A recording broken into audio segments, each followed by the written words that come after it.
بسم اللہ الرحمن الرحیم۔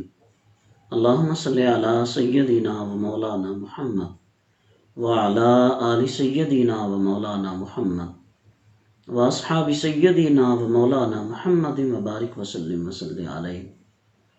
استغفر اللہ ربی من کل ذنب و اتوب الیہ۔ محترم خواتین و حضرات، اللہ کے پیارے حبیب صلی اللہ تعالیٰ علیہ وسلم نے زندگی کے ہر گوشے میں ہماری رہنمائی فرمائی ہے۔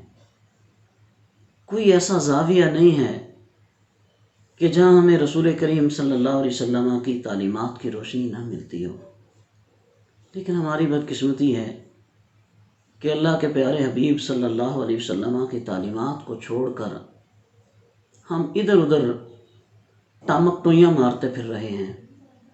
تو ناظرین، یہ میرے سامنے صحیح بخاری کی کتاب ہے، امام بخاری علیہ رحمہ کی حدیث طیبہ کی جو معتبر ترین کتاب ہے۔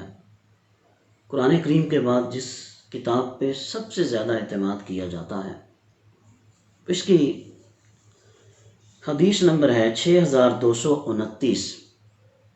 بظاہر تو یہ شاید چھوٹا سا معاملہ ہے۔ اس حدیث پاک کے اندر جو کریم آقا صلی اللہ علیہ وسلم نے ارشاد فرمایا، جناب سیدنا ابو سعید خدری رضی اللہ تعالیٰ عنہ آپ اس حدیث طیبہ کے راوی ہیں۔ فرماتے ہیں کہ اللہ کے پیارے حبیب صلی اللہ علیہ وسلم نے ارشاد فرمایا، اے لوگو، تم راستے میں بیٹھنے سے بچا کرو، اجتناب کیا کرو۔ ناظرین، معمولی سی بات ہم سمجھتے ہیں کہ راستے میں بیٹھنے سے اجتناب کیا کرو۔ آج ہمارے نوجوان بچے، بزرگ، ادھیڑ عمر کے لوگ کتنا اپنا ٹائم بیٹھ کے راستوں میں، چوکوں اور چوراہوں میں ضائع کر دیتے ہیں۔ اللہ کے پیارے حبیب صلی اللہ علیہ وسلم نے ارشاد فرمایا کہ راستے میں بیٹھنے سے اجتناب کیا کرو، نہ بیٹھا کرو راستے میں۔ صحابہ کرام علیہم رضوان عرض کرتے ہیں، یا رسول اللہ صلی اللہ علیہ وسلم، اگر ہمیں کوئی ایسی بات جو راستے میں بیٹھ کر کرنا مجبوری ہو، اس کے علاوہ کوئی چارہ نہ ہو، مجبوری کے طور پہ ہمیں وہاں بیٹھ کر کوئی بات کرنی پڑے، تو ہم کیا کریں؟ سنیے دوستو، اللہ کے پیارے حبیب صلی اللہ علیہ وسلم ارشاد فرماتے ہیں، اگر تمہیں اس کے علاوہ کوئی چارہ نہ ہو کہ تمہیں راستے میں بیٹھنا پڑے، تو جب تم راستے میں بیٹھو تو راستے کے حقوق ادا کیا کرو۔ اللہ اکبر۔ ناظرین، آپ ذرا غور کریں، اللہ تبارک و تعالیٰ کے اس پسندیدہ دین اسلام کی عظمت پہ ذرا غور کریں۔ انسان تو انسان، جاندار تو جاندار، یہ دین تو ہمیں یہاں تک تعلیم دیتا ہے کہ تم اگر راستے میں بیٹھو تو اس راستے میں بیٹھ کر تم پر اس کے کچھ حقوق ہیں جن کا ادا کرنا تمہارے لیے ضروری ہے۔ صحابہ کرام علیہم رضوان کے لیے تو شاید یہ نئی بات تھی۔ اے اللہ کے پیارے حبیب، کیا راستے کے بھی کوئی حقوق ہوتے ہیں؟ وہ کیا حقوق ہیں راستے کے؟ اللہ کے پیارے حبیب صلی اللہ علیہ وسلم نے ارشاد فرمایا کہ اگر تمہیں مجبوراً راستے میں بیٹھنا پڑ جائے تو اس کے حقوق میں سے پہلا حق یہ ہے کہ تم اپنی نگاہیں نیچی رکھو۔ دوستو، غور کرو، اللہ کے پیارے حبیب صلی اللہ علیہ وسلم کی تعلیمات پہ غور کرو۔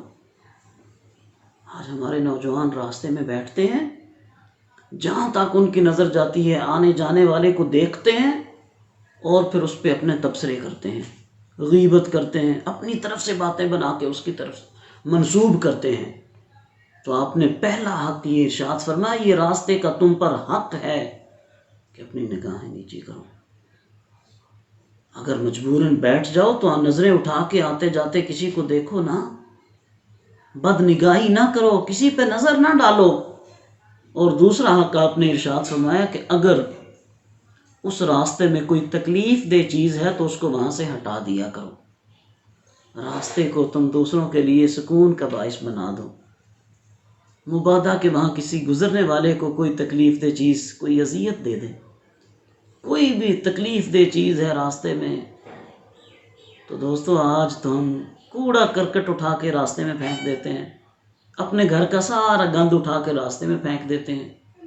غور کریں، غور کرو دوستو، غور کرو اللہ کے حبیب کی تعلیمات پہ کہ اگر راستے میں کوئی تکلیف دہ چیز ہے تو اس کو وہاں سے ہٹا دیا کرو۔ اور تیسرا حق آپ نے ارشاد فرمایا، سلام کا جواب دیا کرو۔ تم وہاں بیٹھے ہو، گزرنے والا تمہیں کوئی سلام کرتا ہے تو تم اس کے سلام کا جواب دیا کرو، یہ بھی تم پر راستے کا حق ہے۔ اور اس کے بعد آپ نے ارشاد میں نیکی کا حکم دیا کرو، ہر صورت میں نیکی کو لازم کرو، نیکی کا حکم دیا کرو، اپنے چھوٹوں کو، اپنے بڑوں کو، اپنے برابر کے لوگوں کو تم نیکی کی طرف ترغیب دو، نیکی کا حکم دو۔ اور آخری بات جو آپ نے ارشاد فرمائی، برائی سے منع کیا کرو۔ یہ راستے کے 5 حقوق ہیں جو اللہ کے پیارے حبیب صلی اللہ علیہ وسلم نے ہمیں تعلیم کیے ہیں۔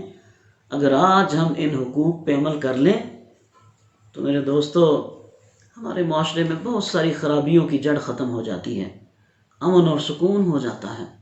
راستوں میں بیٹھنے سے لڑائیاں ہوتی ہیں، راستوں میں بیٹھنے سے گالم گلوچ ہوتی ہے، بد نگاہی ہوتی ہے، ایک دوسرے کی غیبت ہوتی ہے۔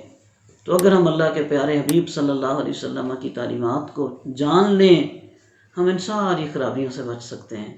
اللہ کریم ہم سب کو عمل کی توفیق عطا فرمائے، آمین۔